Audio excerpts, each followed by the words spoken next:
বাংলাদেশের 18 কোটি মানুষের প্রাণের স্পন্দন সবাই চিনে আমাকে জনতা জনাব তারেক রহমান। বিসমিল্লাহির রহমানির রহিম। আজকের এই নির্বাচনী জনসভার সম্মানিত সভাপতি, মঞ্চে উপস্থিত প্রার্থীবৃন্দ এবং আমার সহকর্মীবৃন্দ এবং আমার সামনে উপস্থিত প্রিয় নওগাঁবাসী, প্রিয় মুরব্বীবর্গ, উপস্থিত মা বোনেরা, সহকর্মীবৃন্দ, আসসালামু আলাইকুম। আসসালামু আলাইকুম। কেমন আছেন আপনারা? আলহামদুলিল্লাহ। বহু বছর পরে আজকে নওগাঁতে আসলাম আবার আল্লাহর রহমতে। এই নওগাঁতে আমি অনেকবার এসেছি, নিশ্চয়ই এখানে অনেকেই আছেন। আগে প্রায় প্রতি শীতেই আমি আসতাম, সেই গ্রামে গ্রামে চলে যেতাম, কম্বল নিয়ে দুস্থ মানুষদেরকে কম্বল বিতরণ করতাম। এর বাইরে জয়পুরহাট জেলারও মানুষজন আছেন এখানে, জয়পুরহাট এলাকার বাসীরাও আছেন। জয়পুরহাট এলাকাও বিভিন্ন জায়গায় আমি শীতের সময় গিয়েছি বিশেষ করে, এবং গিয়েছি কম্বল দুস্থ মানুষের জন্য। প্রিয় ভাই বোনেরা, এই নওগাঁ জেলা, জয়পুরহাট জেলা, দুটো জেলারই গণতন্ত্রের সংগ্রামের বিশাল একটি ঐতিহ্য আছে। এই দুটো জেলায় আমরা দেখেছি, বিভিন্ন বাংলাদেশের অন্য জেলাগুলোর মতন এই দুই জেলাতে আমরা দেখেছি গণতন্ত্র পুনরুদ্ধারের আন্দোলনে এই জেলার মানুষ কিভাবে বিভিন্ন সময় তারা অবদান রেখেছে। কাজেই আমি সকলকে আজকে এই বক্তব্য শুরুর আগে আমি তাদেরকে সংগ্রামী শুভেচ্ছা এবং অভিনন্দন জানাই। প্রিয় ভাই বোনেরা, আমি যখন বক্তব্য শুনছিলাম, আমাদের ধানের শীষের প্রার্থী যারা যখন একজন একজন করে বক্তব্য রাখছিল, তো ওনারা তাদের এলাকার বিভিন্ন দাবি দাবা উপস্থাপন করছে যে আপনারা ইনশাল্লাহ আগামী 12 তারিখে ধানের শীষকে নির্বাচিত করে, সমগ্র দেশ থেকে ধানের শীষকে নির্বাচিত করে সরকার গঠন করলে এই এলাকা এবং জয়পুরহাট জেলা, দুই জেলায় কোথায় কি কি করতে হবে। তা আমি বসে বসে চিন্তা করছিলাম, আমি তো এই দেশে 17 বছর থাকতে পারিনি, তাহলে এই দেশে আমার দেখা সম্ভব হয়নি, কিন্তু আপনারা তো ছিলেন। তাহলে গত 17 বছর হলোটা কি দেশে? এত যদি দাবি দেওয়া হয়ে থাকে তো হলোটা কি এলাকার? কিচ্ছু হয় নাই। কেন কিছু হয়নি? কেন কিছু হয়নি?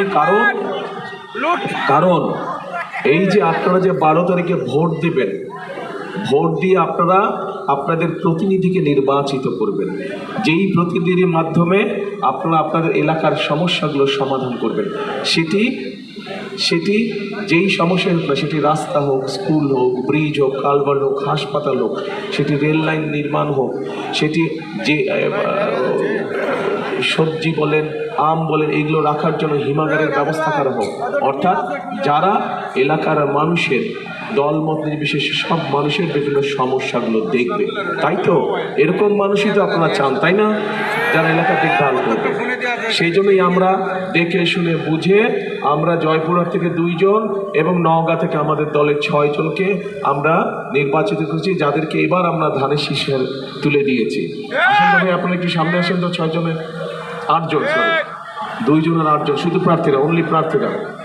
দাঁড়ান, আমার পাশে দাঁড়ান। রানা আসতে ভাই, ধাক্কা বেরো, তুমি ধাক্কা নিয়ে পড়ে যাবো। দাঁড়া যাও। এই যে তুলেন, ধানের শীষ তুলেন। এই 8 ব্যক্তিকে আপনাদের সামনে আমরা দিয়েছি। এই 8 ব্যক্তিকে আপনারা 12 তারিখে নির্বাচন করবেন। 12 তারিখ পর্যন্ত আপনারা এদের সাথে থাকবেন। 12 তারিখে নির্বাচিত হলে ইনশাল্লাহ 13 তারিখ থেকে এরা আপনাদের সাথে থাকবে। ঠিক আছে তো? চিনেন সবাইকে? এদের দায়িত্ব দিয়ে দিয়েছি, নির্বাচিত হবে। নির্বাচিত হওয়ার পরের দিন থেকে এলাকার উন্নয়নের জন্য তারা কাজ শুরু করবে। কাজেই আমরা কি এই 8 জনকে নির্বাচিত করবো ইনশাল্লাহ 12 তারিখে? ইনশাল্লাহ। বসেন সবাই, ধন্যবাদ, বসেন।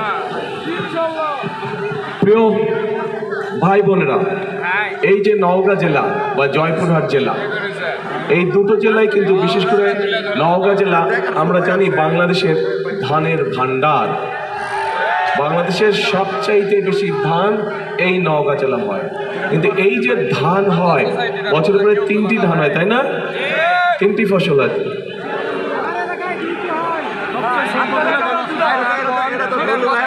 1 2 3, তাই তো কইলাম ভাই। আমি তো 1 2 3 বলছি। হ্যাঁ 3। তো এই যে 3টা হয়, এটা কবে থেকে হলো? এটা শহীদ জিয়াউর রহমানের সময় থেকে এটা শুরু হলো।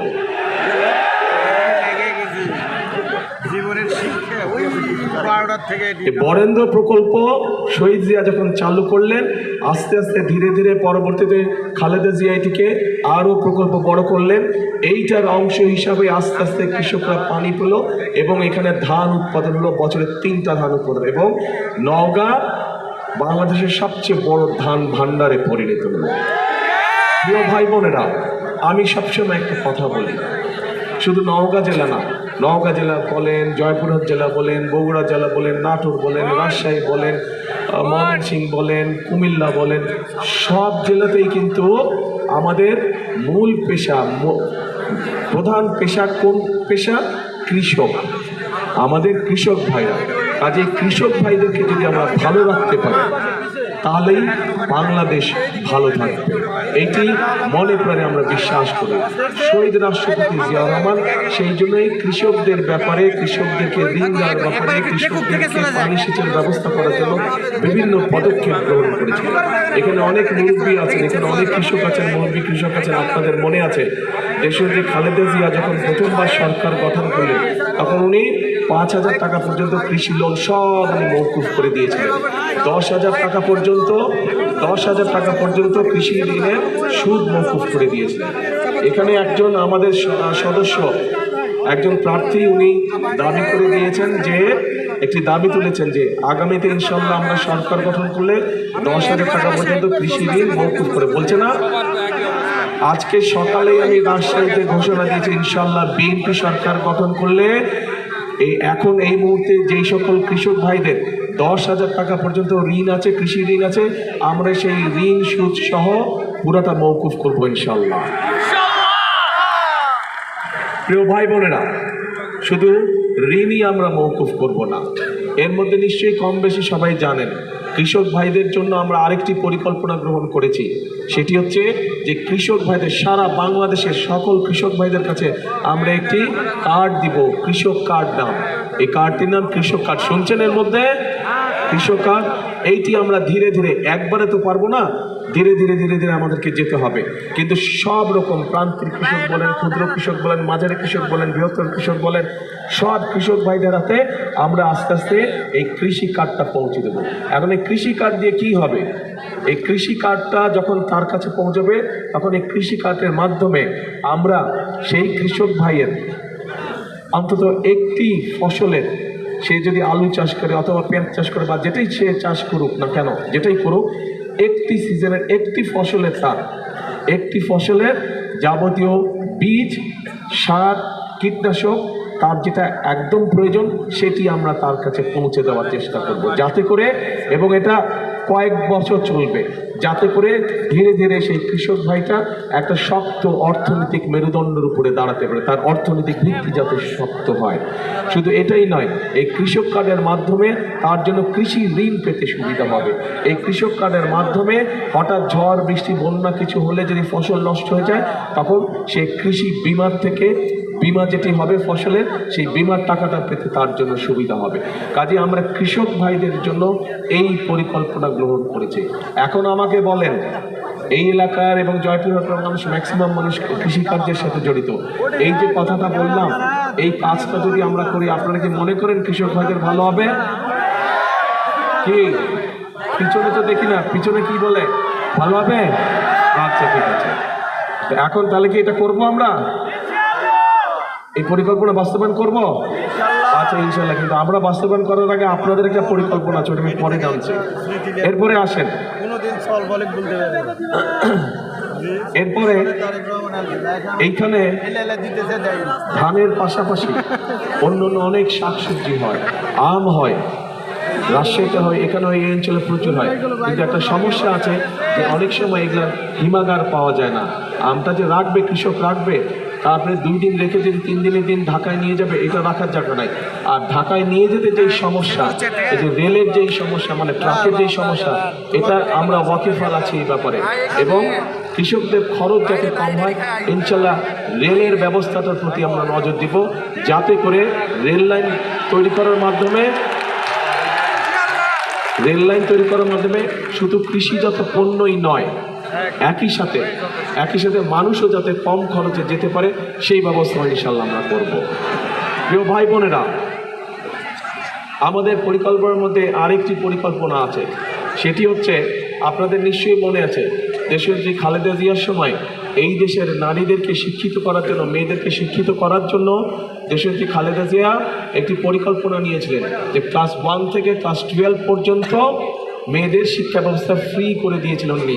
জানেন এটা? আচ্ছা, জানেন, ভেরি গুড। আচ্ছা, এখন আমাদের এই মেয়েরা কিন্তু বড় হয়েছে, তারা অনেকেই কিন্তু সংসার শুরু করেছে, নিজেদের সংসার আছে, কিন্তু সংসার তো আছে, শিক্ষিত হয়েছে, কিন্তু এই শিক্ষিত করলেই তো শুধু হবে না, শিক্ষিত হওয়ার পাশাপাশি তাদেরকে তো স্বাবলম্বী করতে হবে, তাই না? কাজেই এই মাদেরকে যা স্বাবলম্বী করার জন্য আমরা মায়েদের কাছে ফ্যামিলি কার্ড নামে একটি কার্ড পৌঁছে দিতে চাই, এবং এই ফ্যামিলি কার্ডের মাধ্যমে এটি দলমত নির্বিশেষ, শ্রেণী পেশা নির্বিশেষে সবাই পাবে। একজন কৃষকের স্ত্রী পাবে, একজন ইমাম সাহেবের স্ত্রী পাবে, একজন ভ্যান চালকের স্ত্রী পাবে, একজন school master, primary school master হোক, হেডমাস্টার সাহেব হোক, ওনার স্ত্রীও পাবে। অর্থাৎ সব ধরনের মানুষ পাবে, খেটে খাওয়া মানুষ সহ সবাই এতে পাবে, কোনো দলমত থাকবে না, এটা সবাই পাবে। এবং এটি শুধু পাবে নারীরা, শুধু মায়েরা এটা পাবে, গৃহিণীরা এটা পাবে, এবং এটির মাধ্যমে সরকারের পক্ষ থেকে আমরা তাদের কাছে প্রতি মাসে অল্প হলেও একটা সুবিধা আমরা তাদের কাছে পৌঁছে দেব, যাতে করে তারা সংসারটা স্বচ্ছন্দে চালাতে পারে, যাতে করে যারা এটা থেকে মা বোনদের উপকার হবে। এবার এখানে ওই খেলার কথা আসছে, ক্রীড়ার কথা আসছে। কে বললো স্টেডিয়াম? কে বললেন স্টেডিয়াম কোথায়? আচ্ছা, দলুমিয়াও তো খেলাধুলা করতো, আপনি ইয়েতে ছিলেন না ফুটবল ফেডারেশন? হ্যাঁ, দলুমিয়া নিজেও খেলাধুলা করতো, তো ওই জন্য খেলার কথা বলে গেছে। কিন্তু এই খেলার ব্যাপারটা আলাদাভাবে আমরা চিন্তা করে রেখেছি। এই খেলার ব্যাপারটা আমরা চিন্তা করে রেখেছি যে পড়ালেখা করলে শুধু কেন ডাক্তার হতে হবে, পড়ালেখা করলে শুধু ইঞ্জিনিয়ার হতে হবে কেন, পড়ালেখা করলে শুধু আর্কিটেকচার হতে হবে কেন? একটা মানুষ পড়ালেখা করে খেলোয়াড়ও তো হতে পারে না? পৃথিবীর অন্য দেশে যদি হতে পারে, তাহলে আমাদের ছেলেমেয়েরা কেন প্রফেশনাল খেলোয়াড় হতে পারবে না? আমাদের ছেলেমেয়েরা তো খেলোয়াড় হয়েও তো ইনকাম করতে পারে। আমরা সেই ব্যবস্থা ইনশাল্লাহ গ্রহণ করছি যে আমরা আমাদের